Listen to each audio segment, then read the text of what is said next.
I am doctor Meenu Arvind Agarwal, associate professor in psychology.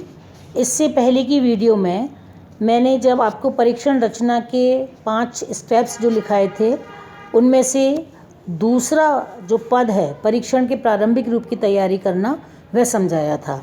अब इस video में मैं आपको परीक्षण के प्रारंभिक रूप की जांच करना समझाऊंगी। परीक्षण के प्रारंभिक रूप की जांच यानी कि trying out the preliminary draft. परीक्षण की योजना एवं उसके प्रारंभिक रूप की रचना के बाद ये जानने का प्रयास होता है कि परीक्षण कितना श्रेष्ठ, कितना उपयोगी, वैध है या नहीं, विश्वसनीय है या नहीं, तथा इनमें कौन कौन से पद व्यर्थ हैं। इसलिए परीक्षण की वास्तविक रचना से पूर्व उसके प्रारंभिक रूप की जांच कर लेना चाहिए। इस प्रारंभिक जांच को पायलट स्टडी कहा जाता है। यह जांच निम्न उद्देश्यों के कारण होती है। नंबर 1, इस जांच के द्वारा कमज़ोर एवं दोषयुक्त पद जो कि द्विअर्थ वाले हैं या अपर्याप्त पद हैं, सीमित कथन वाले पद हैं, कठिन, अधिक कठिन तथा सरल सरल पदों को परीक्षण से तिरस्कृत यानी निकाल दिया जाता है।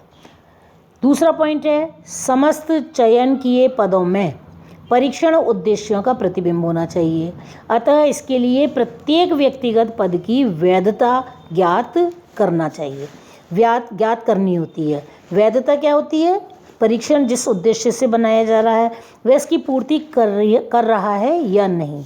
तो उसके विभिन्न पदों को हमें एक एक पद को देखकर उसकी वैलिडिटी देखनी होती है कि क्या ये उस उद्देश्य की पूर्ति कर रहा है या नहीं, उसका प्रतिबिंब है या नहीं। तीसरा पॉइंट है, परीक्षण के अंतिम रूप में पदों की वास्तविक संख्या इंगित करना। जैसा कि मैंने आपको दूसरे वाले चरण में ये समझाया था कि जब हम पद लेते हैं तो जितने पद हमें रखने होते हैं लगभग उसके दुगने पद लिए जाते हैं। तो इस वाले चरण में हम क्या करते हैं कि जो परीक्षण के पद हमें एक्चुअल में रखने हैं, जितनी संख्या रखनी है उतनी संख्या की वास्तविक संख्या इंगित की जाती है। चौथा पॉइंट है, परीक्षार्थी एवं परीक्षण के प्रत्युत्तरों में कमियों को व्यक्त करना। क्या कमियां हैं उसके प्रत्युत्तर में, वो सब हमको यहाँ पर चेकआउट या ट्राई आउट करना होता है। पांचवा पॉइंट है, पदों के चयन करने में ओवरलैप ना हो, यानी एक जैसे दो मिलते जुलते पद ना हो। अतः विभिन्न पदों के मध्य आपसी सहसंबंध ज्ञात करना, इसको हम कहते हैं इंटर कोरिलेशन, यानी हर पद दूसरे पद से भिन्नता रखता हुआ होना चाहिए। एक जैसे समानार्थक, एक जैसे बिल्कुल अर्थ वाले ओवरलैपिंग करे हुए नहीं होने चाहिए। छठा पॉइंट है, परीक्षण के समस्त पदों को उपभागों में व्यवस्थित करना। जितने भी पद हमने लिए हैं, यदि हमें सारे परीक्षण एक ही भाग में बनाने हैं तो बात अलग है, नहीं तो उनको अलग अलग उपभागों में व्यवस्थित करना होता है। सातवां पॉइंट, परीक्षण निर्देशों, उसमें प्रयुक्त होने वाली सावधानियों एवं प्रभाषित होने वाले समूह आदि का भी निश्चय करना। यहाँ हमें ये निश्चय करना होता है कि परीक्षण में हमें क्या निर्देश देने हैं, क्या सावधानियाँ बरतनी हैं और समूह किस किस प्रकार के होंगे, ये सब हम यहीं पर डिसाइड करते हैं। आठवां पॉइंट है, परीक्षण के अंतिम रूप की वास्तविक समय सीमा ज्ञात करना। ये पता लगाना कि इसको आखिर जब हम परीक्षण पूरा तैयार कर लेंगे तो वास्तव में इस परीक्षण का प्रशासन करने में हमको कितना समय लगेगा। और लास्ट पॉइंट है, परीक्षण की फलांकन विधि का निश्चय करना, यानी जब हमने उनके स्कोर प्राप्त करने हैं तो किस तरह से हम उसकी स्कोरिंग करेंगे, ये हमें इसी पद में डिसाइड करनी होती है। प्रस्तुत सोपान के अंतर्गत परीक्षण की जांच 2 भागों में की जाती है। एक तो है प्रथम जांच यानी कि प्रारंभिक जांच, जिसको कि हम प्री ट्राई आउट कहते हैं, जिसका उद्देश्य परीक्षण की मुख्य कमियों को ज्ञात करके उन्हें दूर करना होता है।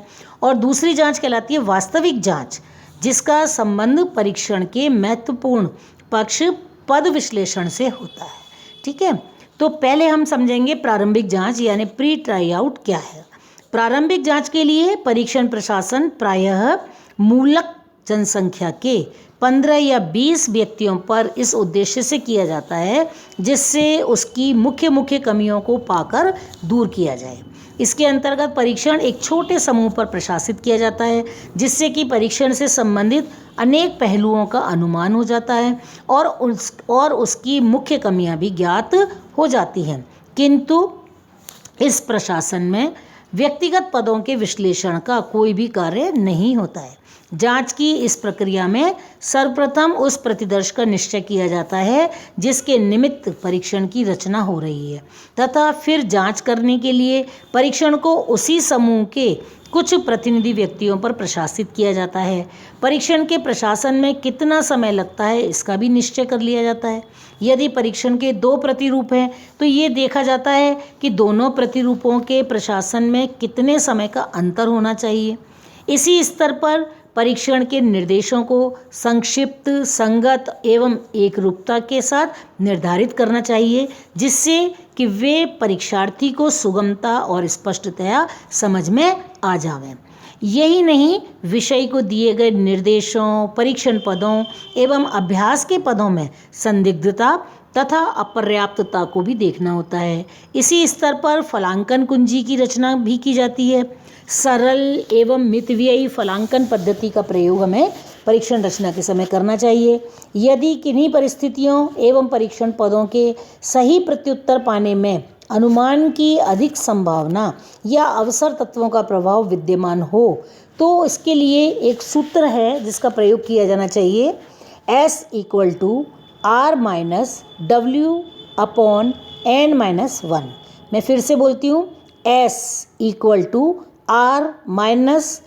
R-W/N-1। यहाँ S का मतलब है अनुमान के लिए शुद्ध क्रिया फलांक, R का मतलब है सही प्रत्युत्तरों की संख्या, W का मतलब रॉन्ग यानी गलत प्रत्युत्तरों की संख्या और N का मतलब उपस्थित प्रत्युत्तरों की योग संख्या। तो इस प्रकार इस सूत्र का प्रयोग करके हम ये संभावना निकाल सकते हैं कि किन्हीं भी परिस्थितियों एवं परीक्षण पदों के सही प्रत्युत्तर पाने में अनुमान की अधिक संभावना या अवसर की कितनी संभावना है, ये इस सूत्र के द्वारा ज्ञात किया जा सकता है।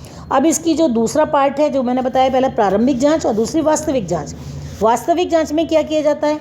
परीक्षण की वास्तविक जांच के अंतर्गत पद विश्लेषण की तकनीकी प्रक्रिया का प्रयोग किया जाता है। इस संबंध में गिलफर्ड महोदय कहते हैं कि परीक्षण का द्वितीय प्रशासन या वास्तविक जांच का मुख्य उद्देश्य पद विश्लेषण करना होता है। इसमें परीक्षार्थियों की आदर्श संख्या लगभग 400 होनी चाहिए। फिर परीक्षण के प्रत्येक पद की वैधता एवं कठिनता स्तर को ज्ञात किया जाता है तथा इसी अनुसार परीक्षण में पदों को रखा तथा निकाल दिया जाता है। देखिए, एक गिलफर्ड ने जो परिभाषा दी है उसमें एक बात नहीं है, बहुत सारी बातें हैं। सबसे बड़ी बात तो ये इसका मुख्य उद्देश्य क्या है? पद विश्लेषण। यानी पद विश्लेषण, आइटम एनालिसिस जो है वो बहुत इम्पॉर्टेंट है।